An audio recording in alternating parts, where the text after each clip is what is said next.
ಪ್ರಕೃತಿಯ ಸೌಂದರ್ಯವೇ ವೈವಿಧ್ಯತೆಯ ಆಕರ್ಷಣೆ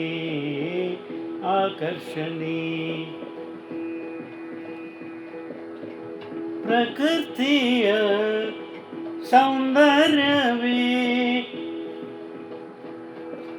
ವೈವಿಧ್ಯತೆಯ ಆಕರ್ಷಣೆ ಇದೇ ಹುಟ್ಟು ಸಾವಿನ ನಡುವೆ ಹೇಗೆ ಬದುಕಬೇಕೆಂಬುದರ ವಿಶ್ಲೇಷಣೆ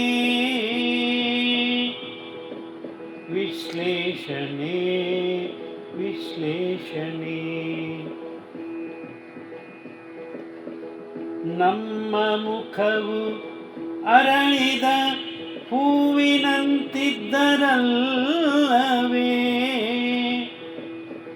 ಎಲ್ಲರಿಗೂ ಅದು ಒಲವಿನ ಅರಮನೆ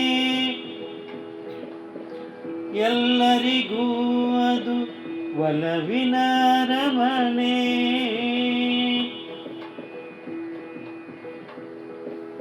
ಬಾಡಿದಾಗ ಬಾಡಲಿ ಬಿಡಿ ನಿಜಾತ್ಮ ಶಿವನಿಲ್ಲವೇ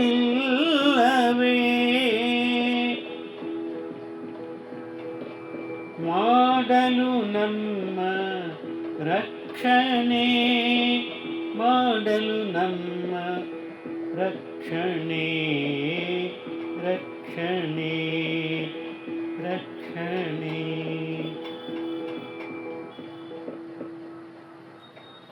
ಈ ಪ್ರಕೃತಿಯ ಸೌಂದರ್ಯ ಬಹಳ ವೈವಿಧ್ಯತೆಯಿಂದ ಕೂಡಿರುತ್ತದೆ, ಅಷ್ಟೇ ಆಕರ್ಷಣೀಯವಾಗಿರ್ತದೆ.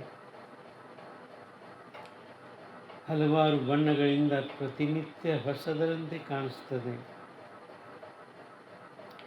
ಹೊಸ ಆಕರ್ಷಣೆಯೊಂದಿಗೆ ನಮ್ಮೆಲ್ಲರಿಗೂ ಪ್ರಿಯ ಆಗ್ತದೆ.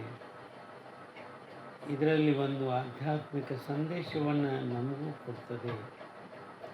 ನಮ್ಮ ಜೀವನದಲ್ಲಿ ಹುಟ್ಟು ಸಾವು ಸಹಜವೇ, ಆದರೆ ಅದರ ನಡುವೆ ಇರುವಂಥ ಬದುಕೇನಿದೆ ಅದನ್ನು ಒಂದಿಷ್ಟು ವೈವಿಧ್ಯಮಯವಾಗಿ ಆಕರ್ಷಕವಾಗುವ ರೀತಿಯಲ್ಲಿ ನಾವು ಬದುಕಬೇಕೆನ್ನುವಂಥ ಒಂದು ಆಧ್ಯಾತ್ಮಿಕ ಸಂದೇಶವನ್ನು ಅದು ನಮಗೆ ಕಲಿಸಿಕೊಡ್ತದೆ ಪ್ರಕೃತಿ. ಅದನ್ನು ನಾವು ಕಲಿಬೇಕು.